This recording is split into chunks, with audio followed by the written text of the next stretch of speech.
हाँ जी, next method देखो alcohol prepare करने का फ्रॉम ग्रिग्नार्ड रीजेंट। ध्यान से देखो बच्चे इस मेथड को। इसमें अपन ने क्या करना है, कार्बोनाइल ग्रुप लेना है। जो CO ग्रुप है ना उसको कार्बोनाइल ग्रुप बोलते हैं, ठीक है। और ये ग्रुप आपका कीटोन भी बन सकता है, कीटोन ऐसे बन जाएगा।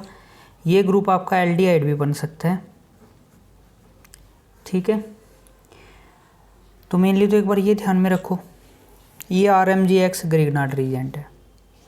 अब इसका फंक्शन इसके ऊपर ऑपरेट करना है, ठीक है। तो ये आपको याद रखने की जरूरत नहीं, इसका स्पेसिफिक फंक्शन है जो हमेशा आपने याद रखना है। देखो कैसे इसका परफॉर्मेंस करोगे आप। ये है इसका नेगेटिव पार्ट और ये पार्ट है भाई पॉजिटिव पार्ट। ये नेगेटिव पार्ट है और ये वाला पार्ट कैसा है, पॉजिटिव, यानी मेनली ये पॉजिटिव है। इसमें ये पॉजिटिव है और ये नेगेटिव है। अब नेगेटिव का अटैक कहाँ होगा, पॉजिटिव के ऊपर, और पॉजिटिव का अटैक कहाँ होगा, नेगेटिव के ऊपर, ठीक है। चलो करते हैं इसको प्रोसेस को। ये प्रोसेस में ऐसे, हाँ जी, यहाँ किसका अटैक होगा, तो नेगेटिव पार्ट जुड़ जाएगा, यानी कि R ऐड होगा, सिंगल बॉन्ड हो जाएगा, यहाँ MgX, ठीक है। कुछ नहीं किया मैंने, नेगेटिव को पॉजिटिव की जगह जोड़ा है और पॉजिटिव पार्ट को नेगेटिव की जगह जोड़ा है। जो ये डबल बॉन्ड था यहाँ सिंगल आ गया, क्योंकि अगर डबल बॉन्ड लगा दोगे तो कार्बन के 5 बॉन्ड हो जाएंगे, इसलिए पाई बॉन्ड ब्रेक हो गया। नेक्स्ट जो इसकी रिएक्शन है वाटर एडिशन की, H2O, वाटर के साथ इसकी जब रिएक्शन करवाओगे तो ये आपने ध्यान रखना है, O के साथ यहाँ H ऐड हो जाएगा जैसे कि यहाँ। और जो MgX है, इसके 2 पार्ट है ना। अब देखो इसको देखना है बच्चों, आपने ध्यान से देखना, ध्यान से। यहाँ इस पार्ट में हमेशा H ऐड करोगे, MgX के साथ हमेशा आप OH पार्ट ऐड करोगे, ये आपने ध्यान रखना है। तो वही है, और MgOH, ठीक है। आपका अल्कोहल प्रिपेयर हो गया, कार्बन के साथ OH ग्रुप लग गया, अल्कोहल प्रिपेयर हो गया। तो ये आपने अल्कोहल प्रिपेयर किया, ठीक है, ग्रिग्नार्ड रीजेंट से। अब मैं कुछ एक रिएक्शंस दे रहा हूँ आपको, जिनके प्रोडक्ट आपने बना बना के देखने हैं, बिल्कुल इसके तरह। हाँ जी बच्चों, ये 3 एग्जाम्पल हैं टोटल, 1 2 3। फिर से सुन लो इसका फंक्शन क्या है। RMGX के अंदर टोटल पार्ट को ध्यान रखना आपने, ये नेगेटिव पार्ट का रोल प्ले करेगा और ये वाला पॉजिटिव। और जहाँ पर आपको CO ग्रुप मिलेगा, CO, तो CO में ये नेगेटिव पार्ट होगा और ये पॉजिटिव पार्ट होगा। तो आपने जस्ट करना क्या है, नेगेटिव को पॉजिटिव के साथ जोड़ना है और पॉजिटिव को नेगेटिव के साथ जोड़ना है, ठीक है। और बाद में वाटर, O के साथ H आएगा, और जो MgX पार्ट है, और ये भी आपने ध्यान रखना है, MgX पार्ट के साथ फिर बाद में OH ऐड करोगे, जैसा कि अपन ने इस स्टेप में किया है। यहाँ से यहाँ देखो, MgX के साथ OH पार्ट और O के साथ हमेशा कौन सा पार्ट ऐड करोगे, H ऐड करोगे, ठीक है। तो आपने ये प्रिपेयर कर लेना है। हाँ जी बच्चों, अगला जो टॉपिक है प्रिपरेशन ऑफ फिनोल। तो देखो भाई इसके अंदर अगर एक वर्ड आता है ना कार्बोलिक एसिड, इस वर्ड को आपने ध्यान रखना है, carbolic acid, carbolic acid, carbolic acid, ये फिनोल को ही बोलते हैं, ठीक है। अब फिनोल बनाना है, फिनोल का फॉर्मूला मे भी आपको याद है या नहीं है, तो इसमें आप ऐसे दिखा सकते हो फिनोल के लिए, ये फिनोल है, ठीक है। अब इसको अपन कैसे कैसे प्रिपेयर कर सकते हैं, ये देखो। अपन ने क्या प्रिपेयर करना है, अपन ने फिनोल प्रिपेयर करना है। क्या ये अपना टारगेट है, ये एम है भाई, ठीक है। तो सबसे पहले जैसे आपको ध्यान होगा थोड़ा सा कि अपन ने इनका चैप्टर पढ़ा था, हेलोएरिन्स, रिंग के ऊपर X लग गया, हेलोएरिन्स। हेलोएरिन्स की जब आप रिएक्शन NaOH, आपने तो प्रॉपर सीधा लिखना है, यहाँ रिएक्टेंट यहाँ प्रोडक्ट। मैं एक ऐसा डायग्राम बनाऊंगा जिसमें सारे रिएक्शंस आ जाएंगे फिनोल की, तो एक डायग्राम से ही अपनी सारी प्रिपरेशन हो जाएगी, इसलिए इसको मॉडिफाई फॉर्म में लिख रहा हूँ, ठीक है। और NaOH, ठीक है। जैसे ही इसकी रिएक्शन आप NaOH के साथ करवाओगे बच्चों, ये बन जाएगा ONA, यानी कि Cl हट गया, यहाँ से ONA लग गया। ठीक है जी, ओके। और ये आपने थोड़ा सा टेम्परेचर और प्रेशर याद रखना है, 300 ATM के ऊपर। फिर इसकी एसिडिफिकेशन करवा देनी है, एसिडिफिकेशन HCl के साथ, यानी कि NaCl तो एक बन जाएगा बच्चों, और Na की जगह कौन आ जाएगा, H।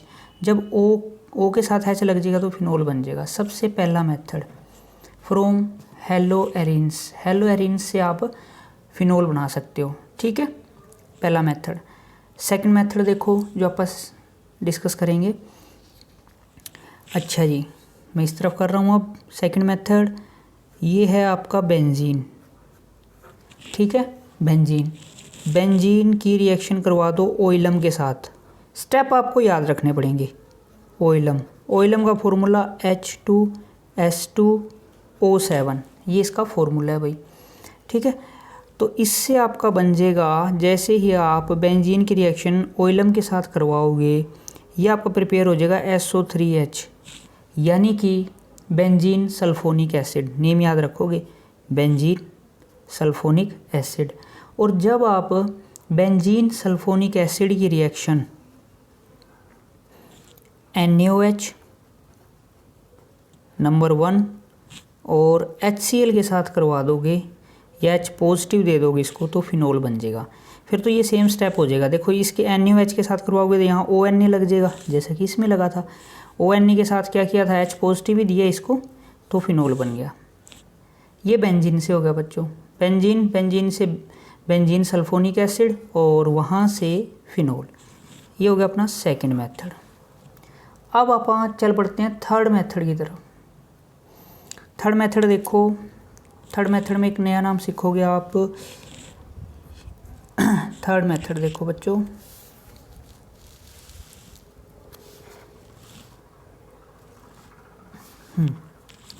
तो थर्ड मेथड में ये रिंग हो गया NH3। ठीक है, रिंग के ऊपर, सॉरी NH3 नहीं NH2, रिंग के ऊपर NH2, इसको बोलते हैं एनिलीन। ये ना बार बार आपको रिवाइज करने पड़ेंगे, या आप एक काम करो, एक पेज पे जैसे फिनोल का फॉर्मूला, एनिलीन का फॉर्मूला लिख लो और इनको कई बार रिपीट करो, तो ऑटोमेटिकली जितने भी कॉमन नेम होंगे ऑर्गेनिक केमिस्ट्री के वो आपको लर्न हो जाएंगे। ठीक है, एनिलीन से अपन यहाँ तक पहुँचना है भाई। सबसे पहले इसकी रिएक्शन करवाओगे NaNO2 प्लस HCl के साथ। ठीक है, इसकी रिएक्शन सबसे पहले इनके साथ करवाई तो आपको मिलेगा ये N2Cl। ठीक है, N2Cl। अब बच्चों ये एक ऐसा कंपाउंड है, या तो इसका नेम अभी से याद कर लो, नहीं इसके ऊपर एक चैप्टर भी है, हाफ से ज़्यादा चैप्टर, अपना चैप्टर नंबर 13। ठीक है, और इसको अच्छे से इसका नेम याद कर लो। मैं बता देता हूँ इसका नाम पूरा आपको, बेंजीन। सबसे पहले इसको लिखेंगे बेंजीन रिंग को, ये लो जी बेंजीन लिख दिया। ठीक है, इसको बोलते हैं डाईएजो, डाईएजो, डाइजोनियम, बेंजीन डाइजोनियम। Cl को बोलेंगे क्लोराइड। तो इसका पूरा नाम आपने आज से याद रख लेना है, काफ़ी इंपॉर्टेंट कंपाउंड है ये।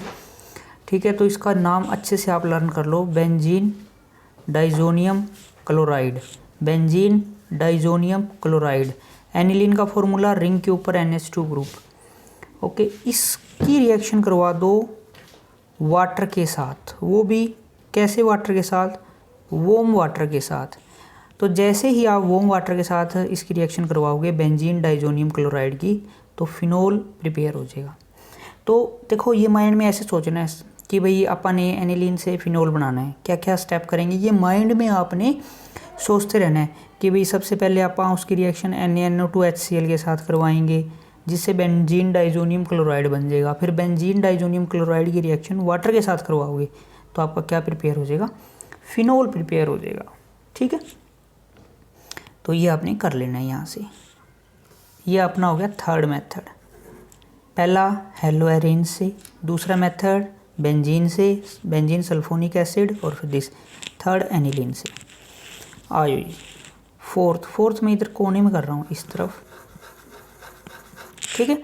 यहाँ से देखो ये अपने पास है, अब फिर एक नया कॉमन नेम सीखोगे, ठीक है, CH3CH3।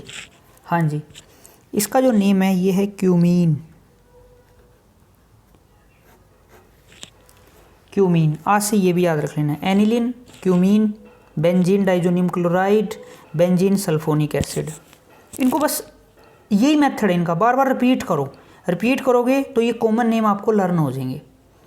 ओके, तो देखो भाई, इसकी सबसे पहले ऑक्सीजन के साथ रिएक्शन करवाओगे क्यूमीन की जैसे ही आप ऑक्सीजन के साथ रिएक्शन करवाओगे तो क्या होगा, कुछ इस तरह से आपका प्रोडक्ट बन जाएगा, रिंग कार्बन CH3 दोनों ऑक्सीजन यहाँ ऐड हो जाएंगे, ठीक है, बोथ ऑक्सीजन यहाँ ऐड हो गए। फिर एसिडिक मीडियम और वाटर दे दो इसको। जैसे ही इसको एसिडिक मीडियम और वाटर दोगे बच्चों, तो ये जो आपका, अब ये क्या है, इसका नेम क्या है, क्यूमीन हाइड्रोपरऑक्साइड। नेम लिख देता हूँ, क्यूमीन हाइड्रोपरऑक्साइड। बच्चों सुन लो एक बात और, परऑक्साइड वर्ड यहाँ जहाँ ओ और ओ का ये बॉन्ड मिले ना, यहाँ परऑक्साइड, उसको परऑक्साइड बोलेंगे। तो जैसे इसको वाटर में डालोगे तो ये फिनोल बन जाएगा। तो ये क्यूमीन से आपने फिनोल बना दिया, ठीक है, O2 के साथ रिएक्शन, फिर एसिडिक और वाटर, और आपका फिनोल बन जाएगा, ठीक है। सबसे ज़्यादा वर्ल्ड वाइड प्रोडक्शन है जो फिनोल का, वो इस मेथड से किया जाता है, इसलिए ये इम्पोर्टेंट है। वर्ल्ड वाइड प्रोडक्शन जो फिनोल बनाया जाता है बच्चों, कार्बोलिक एसिड बनाया जाता है, वो क्यूमीन से बनाया जाता है। तो ये बात आपने ध्यान में रखनी है, ठीक है। तो ये अपन ने 4 मेथड डिस्कस किए हैं फिनोल बनाने के, मैंने एक ही डायग्राम में कर दिए। एग्ज़ाम में आपने ऐसे ही प्रॉपर ये करना है कि इस तरफ रिएक्टेंट लिखोगे, इस तरफ प्रोडक्ट लिखोगे, ठीक है। अभी ताकि अपना सारे रिएक्शन एक उस पर ही आ जाए, आपको लर्न करवाने के लिए मैंने ऐसा किया है। ये क्वेश्चन है बच्चे, मैंने हाइड्रोजन कंप्लीट नहीं कर रखी, मैं ये सोचता हूँ कि हाइड्रोजन आपको कंप्लीट करनी आ गई। तो पेंट 1 ओल है, ये नेमिंग भी बता देता हूँ साथ साथ, ये ब्यूट 1 ओल है, ये ब्यूट 2 ओल है, ये प्रोप ओल लगाना है बस, प्रोपेनोल, इथेनॉल, मीथेनॉल। अब ये मैंने क्यों लिखा है, इस पे क्वेश्चन आया हुआ है कि इनमें से ABCDEF तक किसका बॉइलिंग पॉइंट ज़्यादा है और किसका कम है, बताओ बॉइलिंग पॉइंट। अब सबसे पहले बॉइलिंग पॉइंट को, जैसा कि आप पहले भी समझ चुके हैं लेकिन फिर से मैं बता रहा हूँ बच्चे, जब भी कार्बन बढ़ेंगे तो मास बढ़ेगा, मास इंक्रीज होगा, मास इंक्रीज होगा तो वंडरवाल फोर्सेज बढ़ेगी, वंडरवाल फोर्सेज बढ़ेगी तो ऑब्वियस सी बात है कि बॉइलिंग पॉइंट भी बढ़ेगा। यानी बोलने का मतलब ये है कि हमें है ना, ये बताता है जिसकी वंडरवाल ज़्यादा होगी उसका बॉइलिंग पॉइंट ज़्यादा होगा। अब वंडरवाल किसकी ज़्यादा होंगी, जिसका मास ज़्यादा होगा, कार्बन ज़्यादा होंगे जिसमें। अब एक ऐसा केस भी आ सकता है जिसमें कार्बन इक्वल हो, तो उस केस में आपने क्या लगाना है कि जब जब ब्रांच बढ़ेंगी, अगर ब्रांच इंक्रीज होती हैं तो फोर्सेस कम होती है ये वंडरवाल, तो बॉइलिंग पॉइंट भी कम होगा। तो बच्चे ये 2 रूल माइंड में रखो, ठीक है। कार्बन ज़्यादा तो बॉइलिंग पॉइंट ज़्यादा, सीधा ये रिलेशन लगा लो। एक्सप्लेनेशन के लिए पूरी स्टोरी लिख दो। इनमें से सबसे ज़्यादा कार्बन ए में है तो ए का बॉइलिंग पॉइंट सबसे ज़्यादा है, आंसर। फिर कार्बन बी में ज़्यादा है, 4 कार्बन है, फिर 3 है, फिर 2 है, फिर 1 है। अरे ये तो दोनों सेम होगी। अब इन दोनों में से देखो, थोड़ा डिफ़िकल्ट है लेकिन सेकंड रूल लगाओगे। अगर कार्बन सेम है, ब्रांच ज़्यादा है तो बॉइलिंग पॉइंट कम है, इसकी तो ब्रांच है ही नहीं, इसकी एक ब्रांच होगी तो इसका बॉइलिंग पॉइंट क्या हो जाएगा बच्चों, कम हो जाएगा ब्रांच की वजह से। ब्रांच की वजह से फोर्सेस कम तो बॉइलिंग पॉइंट कम, तो बी का ज़्यादा होगा, फिर सी का, यहाँ ये इम्पोर्टेंट पार्ट था, ठीक है। फिर कार्बन देखो 4 कार्बन तक आ गए थे, 3 कार्बन 2 कार्बन 1 कार्बन, तो डी के बाद ई के बाद एफ में कम क्यों है, कार्बन कम है। अच्छा ये वंडरवाल है, जो ये वंडरवाल फोर्सेज है, ये ब्रांच और इनका क्या रिलेशन है थोड़ा सा समझ, क्योंकि वंडरवाल फोर्सेज है ना बच्चों इस तरह से लगती हैं सरफेस एरिया के हिसाब से। अब मैंने कहा कि जैसे एक तो मास बढ़ता है, दूसरा ये भी है कार्बन बढ़े तो ये सरफेस एरिया बढ़ेगा। मान लो एक तो ये कार्बन है, कार्बन की चेन है, कार्बन बढ़े सरफेस एरिया बढ़ेगा तो ये फोर्सेज बढ़ेंगी। कार्बन कम होगा सरफेस एरिया कम होगा तो फोर्सेज भी कम होगी। देखो इस एरिया में फोर्स काउंट करो 1 2 3 4 ही है, इसमें 1 2 3 4 5 6 7, यहाँ 7 है, यानी इसका सरफेस एरिया ज़्यादा है तो ज़्यादा फोर्सेज हैं, ज़्यादा फोर्सेज है तो बॉइलिंग पॉइंट इसका ज़्यादा होगा, इसका बॉइलिंग पॉइंट कम होगा। तो ब्रांच की वजह से जो ये सरफेस एरिया है ये कम हो जाता है बच्चों। ये जो एरिया जिसके बीच बॉन्डिंग बनती है ना, ये एरिया ब्रांच की वजह से कम हो जाता है, जिस वजह से बॉइलिंग पॉइंट भी कम हो जाता है। तो आप अपने व्हाट्सएप ग्रुप में डाल सकते हो अगर आप बॉइलिंग पॉइंट वाला कंसेप्ट आपको समझ ना आया हो तो, ठीक है। एक भाई अल्कोहल में और फिनोल में हाइड्रोजन बॉन्डिंग, आपसे एक तो ये तो सारे ही अल्कोहल थे, आपसे ये पूछ सकता है कि अदर जो हैं, अदर में जैसे कि ईथर है, हाइड्रोकार्बन है, हेलो एल्केन है, हेलो एरेन्स हैं जो अपने चैप्टर पढ़ा है, इनका अल्कोहल का ज़्यादा है बॉइलिंग पॉइंट, तो आपने लिखना है इंटरमोलिकुलर हाइड्रोजन बॉन्डिंग इन दोनों में। अल्कोहल में क्या है, इंटरमोलिकुलर हाइड्रोजन बॉन्डिंग, अल्कोहल में भी है और फिनोल में भी है। तो इस वजह से ईथर से, हेलो एल्केन से, हेलो एरेन से अल्कोहल का और फिनोल का बॉइलिंग पॉइंट ज़्यादा है, ठीक है। और कंपटीशन हो जाए बिटवीन द अल्कोहल तो फिर आप ये 2 रूल लगा के देख लेना। पहले तो ये देख लो कार्बन सेम मिल जाए तो ब्रांच वाला रूल लगा दो, ठीक है भाई।